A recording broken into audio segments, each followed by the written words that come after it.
Good morning everybody, I'm Trevor Beaudoin, shop foreman and service technician at ECA Canada.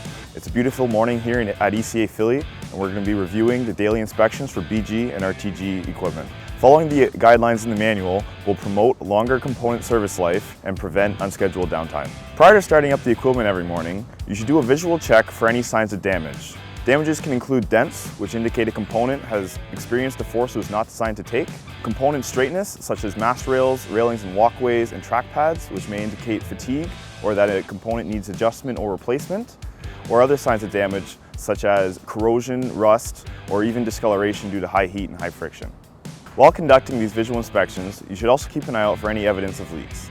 If you find engine fluids, such as oil or coolant, in the engine compartment or near coolers, hydraulic oil in the pump room along connections, lines, or near cylinders, or grease in your grease fittings or grease lines, further inspection should be conducted to find the source.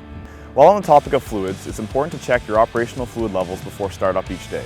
This includes engine oil at the engine dipstick, hydraulic oil at the hydraulic tank sight glass or at the operator screen, diesel exhaust fluid at the DEF tank or on the operator screen, and the central lubrication grease level at the reservoir.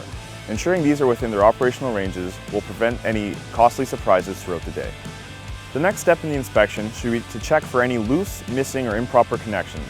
This can include hydraulic couplers and hoses, electrical plugs, sensors, and wiring, or even hardware such as bolts, nuts, pins, and retainers. Another big factor in keeping the equipment in good working condition is equipment cleanliness.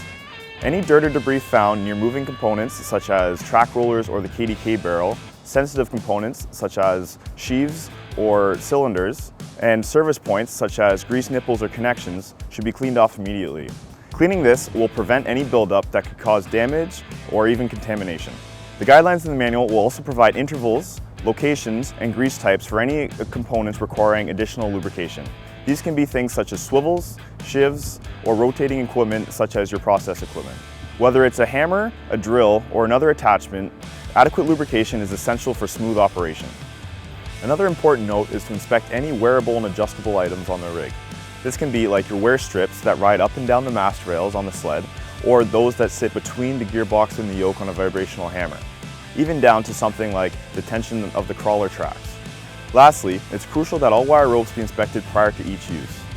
Ensuring there is no signs of fatigue or damage on any wire ropes can prevent the dangerous situation where a rope is no longer able to hold its required load.